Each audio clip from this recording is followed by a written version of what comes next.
look, if we'd have been sitting in this studio 400 years ago complaining about the way money worked, look, we have all these silver coins, they're all clipped, there's not enough in circulation, we're moving from feudalism to a money wage economy and there isn't enough money to pay the wages, blah, blah, blah. What are we going to do? None of us would have thought there's going to be a Bank of England and a gold standard, and we wouldn't have seen it coming. And I feel we're in that same situation. No, I do take the point that one of the things reading there's all going about to be this, change. Yeah, we're reading all about this is this whole idea of money is much less constant than one might imagine. And I'm just going to read since you sort of set it up really. The Travels of Marco Polo. So this is 1300, and he was in China. And he's saying this: all these pieces of paper. He said we saw paper being used as money. Totally unfamiliar with the idea. Unknown in the West. All these pieces of paper are issued with as much solemnity or authority as if they were pure gold or silver, and everyone takes them readily. For wherever a person may go throughout the great Khan dominions, he'll find these pieces of paper and will be able to transact all sales and purchases of goods by means of them, just as if they were pure gold. And there was Marco Polo, absolutely astounded. And the Pax Khan, because that drove up the amount of commerce inside the Khan's empire, because it made trading easier, it had immediate economic benefit to the. Of course, he had a slightly more effective acceptance policy, which is if you didn't accept the paper money, he would kill you. But I mean, at least you knew where you stood. Okay, so I'm going to wrap this up with Lana, and then we'll go to Michael on this idea, which I must admit is news to me, that you can have all sorts of local currencies, different monetary arrangements, different ways of creating money, digital, cash, whatever, and that in the future that may well be the way we go, that there will be less unified money systems. True, Lana?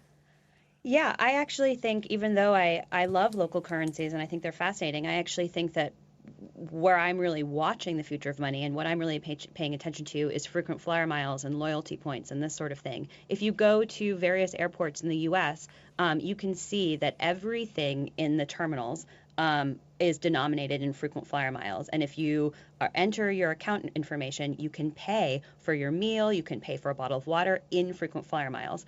And people I know who are management consultants who get frequent flyer miles off of their travel credit card and also from doing all their flying will pick jobs based on whether or not that the company that they are working for falls within their preferred miles and rewards programs. The Starbucks rewards program is the most successful mobile payment system in the US because people love their Starbucks rewards. So what I see and sort of what I fear is not that people are going to cluster around new alternative money forms that express their ideals and their identities and their local communities, but that map their preferred arrangements of brands and of multinational corporations that are creating these various alliances to accept each other's miles. So the question will be, are you a Starwood person or are you a member of another travel points alliance? Yes. Well, Brett, I could see that may not take things in a way you'd enjoy, that rather than having local communities coming up with their own currencies, we'll have communities centred around corporations' loyalty programs. I mean, bear in mind the corporate loyalty programs end up back in the normal fiat money system. I mean, in the end, that's what they want to get, right? So these are designed up as sort of walled garden currencies to get people to become loyal customers. And I mean, look, I work in lots of alternative currency systems, from crypto systems down to like local currency systems. And the key thing about these is that they go against the grain of the trajectory of most global economies, which is towards greater scale and greater centralization. So you're always on the back foot if you're trying to implement a small local currency. So I don't romanticize these types of systems. What I would like to maybe see is, in the context of the technology is getting more accessible and easier to actually use. So I do believe there can be a flourishing of alternative currency systems, but I don't somehow think you're going to solve all the problems of the existing extremely powerful banking sector by just implementing a bunch of local currencies. You need policy, you need all sorts of changes. And Michael, I get the feeling you have more faith in some of these larger scale systems. Not really. I think I'm also in favor of the local currencies, and this is something I've personally observed at a rural level. For example, when you go to rural Nyeri, you see there are these people who milk their cows in the evening, and they take this milk to a cooperative, and they get this card that says, Michael deposited 20 liters of milk. And what basically that means, it means the cooperative owes him X amount of money. But what's interesting there is when this person goes away with the card, he can't really use it anywhere. Well, whereas I think that's value. So what I could imagine happening is such a card could be acceptable in such a community so that even though you don't get immediate cash, you can use your card that has a value and go to the local shopkeeper and exchange your milk card for goods and services. Yeah, why not? So, and they can redeem it later.